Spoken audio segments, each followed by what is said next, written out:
everyone! Again, welcome na naman dito sa aking YouTube channel. Again, this is Yana and today's vlog, isang bangko na naman na nag-o-offer ng loan ang ating pag-uusapan. Kaya kung naghahanap ka ng legit na pwede nating mautangan ng malaking amount at nag-o-offer ng mahabang payment terms, magandang i-consider yung bangko na ito. So, it declines the bank and other loan apps, pwede niyong subukan yung ibang options.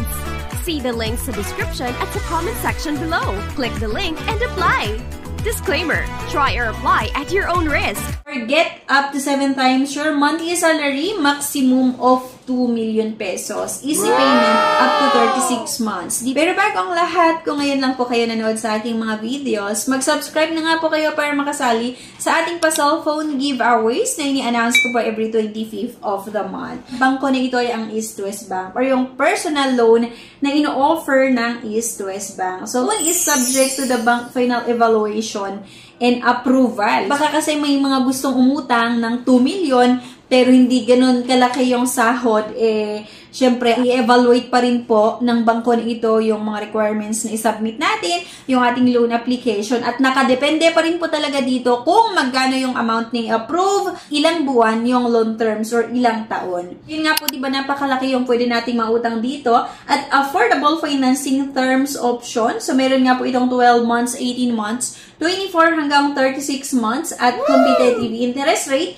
at wala din po itong collateral. Kung ang maximum loan amount ay 2 million, bali ang minimum naman po na pwede nating mautang ay 25,000 pesos. Minimum terms, 12 months, syempre, or isang taon, at maximum terms naman, yung nasabi ko na rin kanina na 36 months or 3 years. Pwedeng umutang yung mga walang credit card at may credit card. So, magkaiba yung interest kapag meron tayong existing credit card or walang existing credit card. So, kapag may existing credit card, may 12 months to 36 months, ayan, merong monthly rate 1.79%.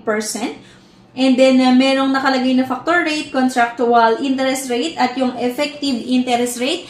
Ayan. So, i-screenshot nyo na lang din para meron kayong reference. At without existing credit card naman or bank loan of at least 9 months, nagre-range na 1.99% yung interest. Okay? So, tenure pa rin, 12 months, 18 months, 24 hanggang 36 months. Merong nakalagay din na factor rate, yung contractual interest rate, at yung effective interest rate. Screenshot nyo na lang din ito, mga besh. May mga nagtatanong, paano nga ba kami mag-apply dyan? Number 1, fill out the application form and read through the terms and conditions. Number 2, prepare scanned copies of the additional supporting documents. Number 3 nga po, submit the application form and wait for our confirmation.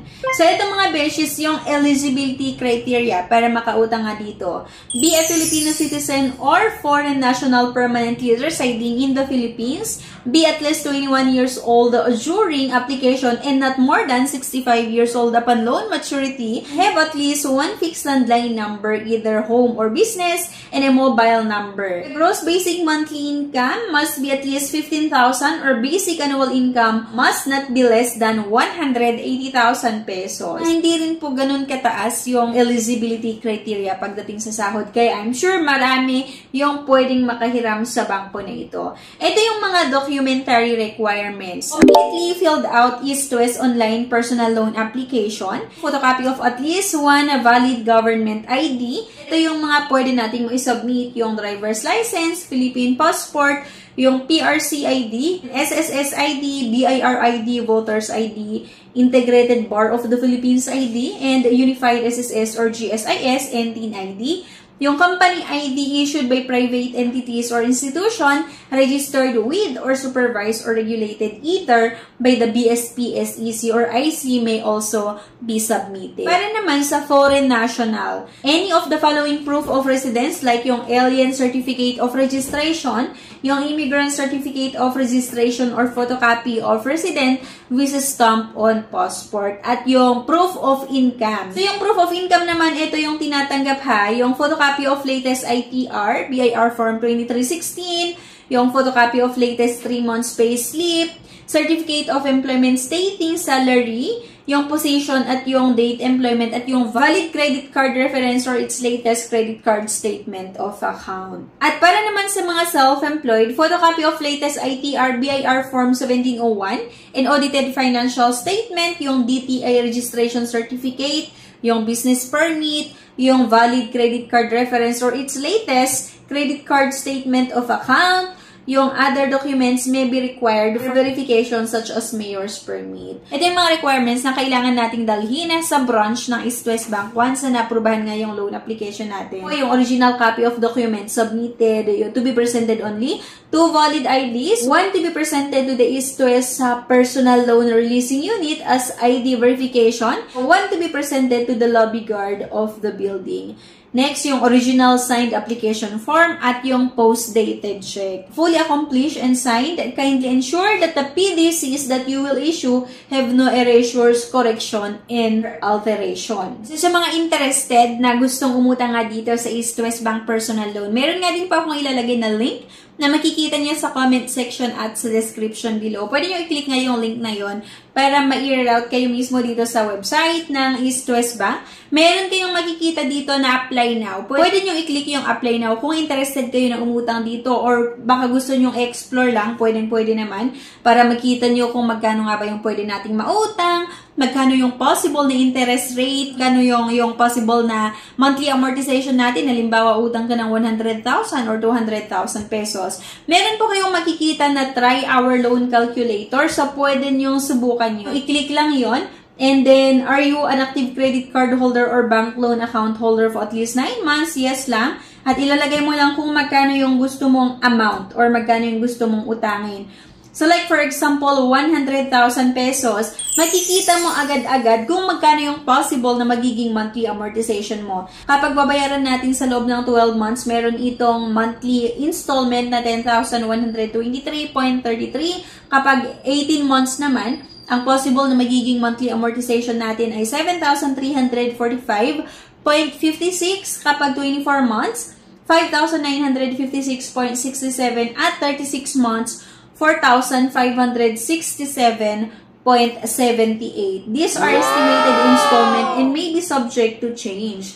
Your actual monthly installment will be reflected in the promissory note and disclosure statement PNDS upon approval of loan. Ganun lang kadali. At yun nga po, kung na-try mo yung loan calculator at sa tingin mo, okay naman sa'yo, di ba?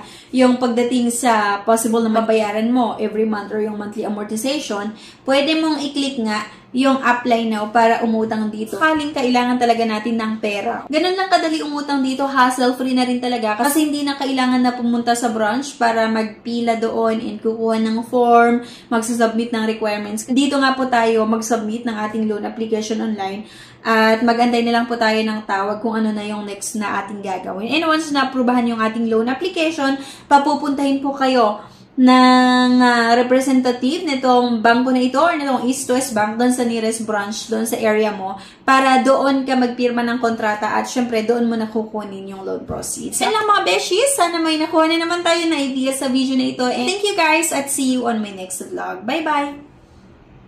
Subscribe na para makasali sa pa-GCash at cellphone giveaways na mai-announce every 25th of the month.